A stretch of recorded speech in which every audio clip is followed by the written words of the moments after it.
Hey guys, we're really obviously releasing EP Raw number 114, and I forgot to put a clip on. I forgot to pull a clip off of that particular Raw DVD. So what we're doing is shooting one impromptu. My wife reminded me at this last moment because we're getting ready to go kayaking, and rather than me going in and edit all that stuff out, I'm going to highlight one particular idea that's coming off that Raw 114. It's got the pro sit out in it. I'm talking about the pro sit out. There's one portion where we're bringing it out to a single wrist lock and making a handoff to a double wrist lock.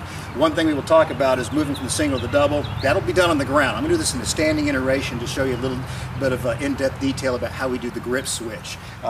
Actually, come on in for a minute. My wife, Kylie, you look so happy to be hurt right here.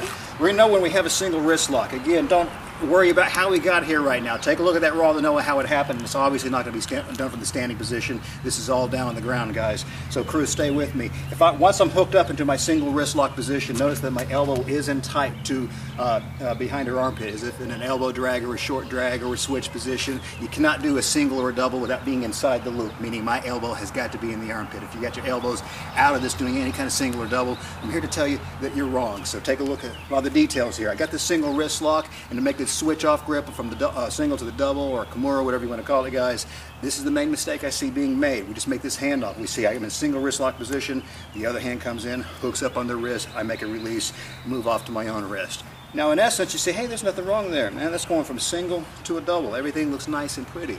That's what's going on. The problem is everything's going to be nice and squirmy and moving around. Like if she starts moving around on me and I'm trying to do all this grip work right here, that's a problem.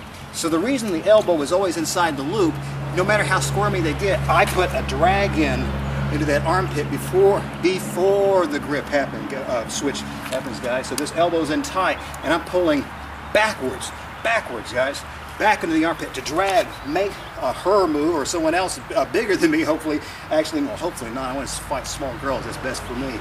Then I make the grip switch. If the grip happens without the elbow being dragged into the armpit, bad news. I think that's a huge mistake, and make sure it's just not me picking on a girl here. Go ahead and hook me up in a single, hon. She knows this motion well. Overhook, single, drag back with the elbow. There you go, then hook up on your double. Did you see that? Even with that change in weight size, thanks, you already made me look bad, thanks. She pulls back on that. She even got me to offset on my weight. On a standing position, that's significant, but when we take it down the mat, really pull back on that elbow, you can oftentimes start setting these people, jerking them off base, and particularly we're using that pro sit out, coming out on top. That single is going to be in your hand, guys, every single time, and that little bit of detail about how to switch from the single to the double is going to be huge. Now, if you're wondering how we got to that single position from being underneath on the mat and all sitting on top, getting ready to rip this guy all to shreds, we'll take a look at Raw 114. Anyway, hope you enjoy that one, guys.